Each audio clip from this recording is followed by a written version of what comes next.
दोस्तों, एक सवाल हमेशा उठता है कि पता नहीं क्यों, है ना। अब किसी भी विषय पर बात कीजिएगा तो आपके जहन में भी ये बात निकलेगी, पता नहीं क्यों। खाने को सादा दाल रोटी होती थी, लेकिन फिर भी किसी को खून की कमी नहीं होती थी, पता नहीं क्यों। स्कूल में अध्यापक खूब कान खींचते थे, डंडों से पिटाई होती थी, लेकिन कोई बच्चा स्कूल में डिप्रेशन के कारण आत्महत्या नहीं करता था, पता नहीं क्यों। बचपन में महंगे खिलौने नहीं मिलते थे, लेकिन हर खेल बहुत आनंदित करता था, पता नहीं क्यों।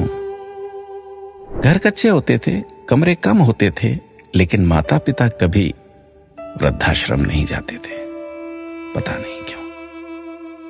घर में गाय की, कुत्ते की, अतिथि की, मेहमानों की रोटियां बनती थी, फिर भी घर का बजट संतुलित रहता था। आज सिर्फ अपने परिवार की रोटी महंगी हो गई, पता नहीं क्यों। महिलाओं के लिए कोई जिम या कसरत के लिए विशेष साधन नहीं थे, फिर भी महिलाएं पूर्ण रूप से, संपूर्ण रूप से स्वस्थ रहती थी, पता नहीं क्यों। भाई भाई में, भाई बहनों में अनेक बार खूब झगड़ा होता था, आपस में कुटाई तक हो जाती थी, परंतु आपस में मन मुटाव कभी नहीं होता था, पता नहीं क्यों।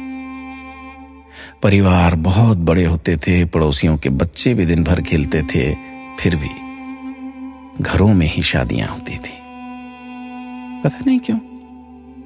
माता पिता थोड़ी सी बात पर थप्पड़ मार देते थे, लेकिन उनका मान सम्मान कभी कम नहीं होता था, पता नहीं। ऐसे अनेक क्यों के सवाल दिल में उठ रहे हैं। आप सभी तक इस क्यों को पहुंचाने की कोशिश कीजिए। शायद फिर से पहले जैसा सौहार्दपूर्ण वातावरण, आपसी प्रेम, एकता का माहौल बने। एक एक 11 होते हैं।